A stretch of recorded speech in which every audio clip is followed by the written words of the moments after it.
You're single and you're wondering if there was somebody that you used to date was the right one, just the timing was wrong. I think I realize now that timing really, I know it's such a cliche, but I'm really understanding now that timing is everything, in everything. Do you guys get that sense? Yeah, for sure. Absolutely do. It just depends like where you are in your life, and like there have been times where I have seen before I dated my husband like guys who are great on paper but they just didn't fit what I needed right now in my life, and I would kick myself. I'd be like, what is wrong with me that there's this opportunity to study abroad or travel abroad or do this job or date this guy, and it's just not right for me, even though it should be for all intents and purposes. It's a perfect match, but the timing was off. Mo? And it seems like for some reason you always meet like the right people at the wrong time. It just never seems to match up for some reason. Well, Connie here is taking a look back, and she's wondering if the guy that got away even remembers her, if he's still interested in her. Hey, Connie. Hey guys, thanks for having me. Sure. Well, I will let you know that we reached out to this guy and we did get a response. But let's get to that in a second. So who is this dude? So his name's Travis. We dated in high school, but a little more backstory is our grandmothers were best friends growing up. Like the best of the best. And they had always wanted their own kids to get together. Like grandma's best friend had a daughter. My grandma had a son. They always wanted them to get together and have babies, do the whole thing. Well, that never happened. So when I came along and Travis came along, they were like, oh, round two. So growing up, they always put us together and wanted us to kind of date. Like, then whenever they would go shopping or whatever, they'd be like, here's some money, go play at the arcade, go do this, go do that. So Travis was always around, and he was always a really good guy. But, like, it's been a while, and we dated when we were, like, freshmen and sophomore in high school. He was my first kiss, even. So there's a lot of history behind us. All right. Now, after high school, was there... Well, first of all, how old are you now? I'm in my late 20s. Okay. So the last time I saw Travis was actually when his grandmother passed away at her funeral, and we haven't really talked since. We're friends on Facebook, but, I mean, that's pretty much as far as it goes. And in looking back at it, the chemistry was just right, but the timing was wrong?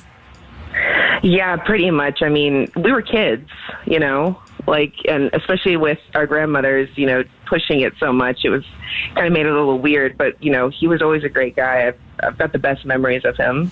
So when you say he might be the one that got away, there had to be something more special about him than other dudes that you dated, more than just timing for you to want us to reach out to this guy.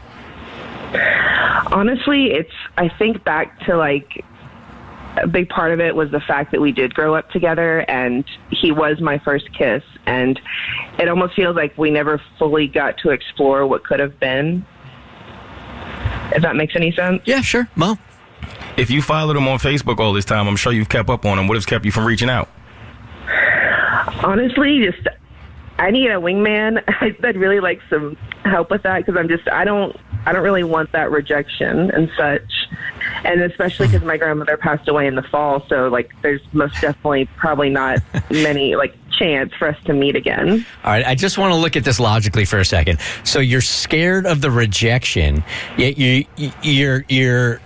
there's a chance you'll be rejected in front of a national audience right now. Yeah, that's different. I mean, if I've got y'all with me, I think I can handle it. Yeah. She needs the Bert Show buffer. Okay, all right. Yeah. I'm not saying one way or the other because I haven't even read the email, so I'll turn this over to our studio director, Tommy, who did all the heavy lifting on this.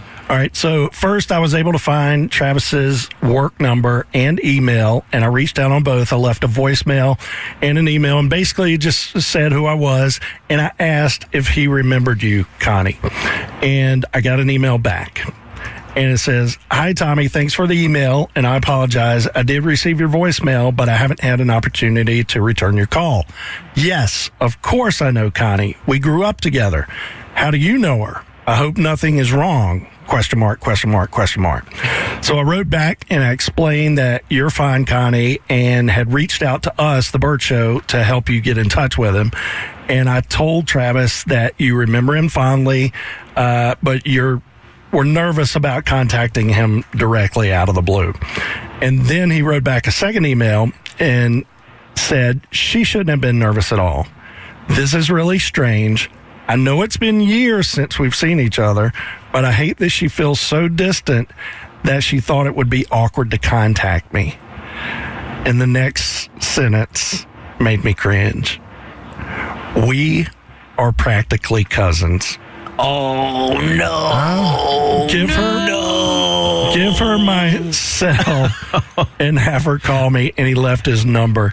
But, I was thinking, I didn't ever think there'd be anything worse than the friend zone, but he's put you in the cousin zone. The cousin zone Cassidy. definitely worse. The good news is in many states, it's actually not illegal to marry your first Yeah, where you cousin. at? So How far south? So I didn't know what to say, so I just said, I'll give her your number, thanks. And so the comment, obviously, about the cousins made me feel awkward, letting him know that you, Connie, were interested in him for romantic reasons. And I thought maybe he'd feel differently or would have described the situation differently if he knew going in why you were reaching out. Yeah. I didn't want to be too uncomfortable, so I decided to just give you the number and you can reach out to him yourself. So, I mean... No, I understand. I mean, it's not the answer I wanted, but it could have been worse. I think if I'm you, I'm reaching out to him anyway.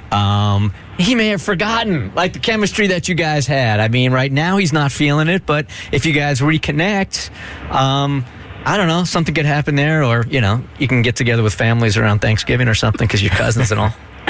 But if it's in his brain as cousin energy, though, that's like we dug up worms together. Yeah. We made little houses and like clubhouses with passwords. That it's like Tommy said, it's totally different than friend zone. Like that's a place that I don't think she can reach. That's tough to recover from. All right, Connie, if you do reach out to this guy, let us know, okay? Okay, thanks, guys. I appreciate it. All right, bye-bye. Yeah, again, that's like when they thank us. It's like thanking the cop for giving you the ticket right there. There's nothing good about that. Get it? The Bert Show.